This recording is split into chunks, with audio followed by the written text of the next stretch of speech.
Alicia, introduce yourself. Where are you from? Who are you? What do you do? All right. Hi, everyone. My name is Alicia Chen. I was born and raised in China, so my original name is Chen. I came to the States when I was in my early 20s, so I have been here for almost 13 years. Great. Welcome. Thank you. Glad to be working with you. Likewise. Tell me about how you got into infrastructure. Well, that's a long story. All right, we got time. Yes, and that starts when I was younger in my hometown, looking at waste and sewage power plants. No, kidding. That was actually after I come to the States. My first internship was actually at NBC Universal, doing analysis of all the cool, very cool shows. You know, like people wearing fabulous dresses coming in and out, and I have to basically analyze what's the viewer behavior during different hours. Okay. And I felt zero connection to it. So right after that, I was asking myself, hey, what do you want to do? And then I applied for another internship at International Finance Corporation, IFC, which is the infrastructure investment arm at the World Bank.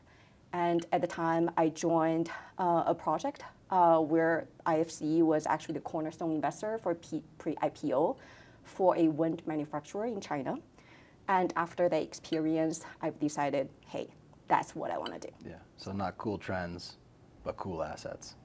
Yeah, so probably the cool people stuff, all the music, TV shows, tech. Wasn't not for you. My thing. Yeah. The things that are constantly changing, not interesting you. The things that we always need, that's right up your alley. I agree. Yeah. I mean, the industry might be a little nerdy, but I feel like it's good to work on something when you can help people to keep their lights on. We were catching up a little bit earlier, and you told me about your musical background, which is pretty interesting and voluminous, I would say. Tell me about what you've been playing, what you did play back in the day, and take us through your musical journey. Sure. Thanks to my tiger mom, I started to learn how to play violin first when I was 5. And then after 2 years, my mom added piano. So I played piano for 7 years, and it's really intensive training. I would play 4 to 5 hours per day, going to the teachers every week. And then after the 7 years, my mom also added on guzheng, which is a traditional Chinese instrument that used to be played in the royal family in China. And after 2 years there, I also learned flute in the school. But after I come to the States and starting my career in finance and infrastructure, basically I stopped playing any of that. So lost all the talent there. So we're not going to see a one-woman band of Alicia Chen just doing flute, guzheng, violin, and piano at any time. Okay, well, if you have to choose between musician Alicia and infrastructure Alicia, you can't be greedy. You can only choose one. Which one would you pick? I'll take the infrastructure Alicia. Okay, fair. Can you show us how you hold a guzheng? Oh, I don't hold them. They're just laying down there. Oh, okay. Yeah. Now, do some air guzheng.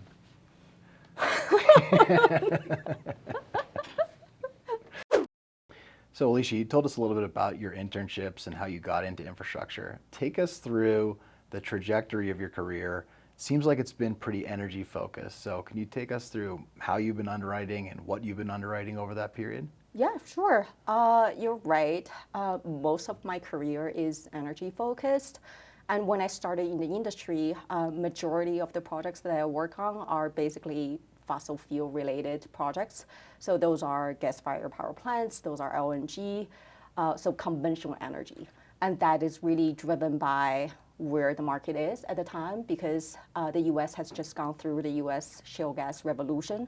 So majority of the pipeline is focused on in that space.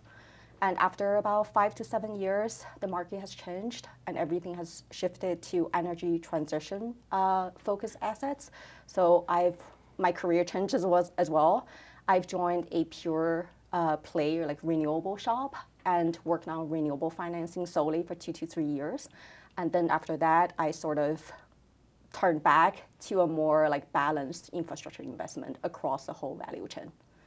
And the interesting thing is, after working on renewable projects for 2 to 3 years solely, that actually made me appreciate conventional assets more. That's because conventional assets, unlike renewables, when the wind blows, it blows. When the solar shines, like when the sun shines, it shines. But when it doesn't, you get zero out of it.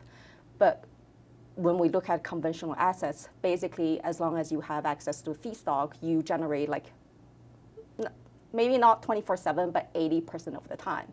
So those assets, I think, is critical to maintain the grid reliability for the U.S.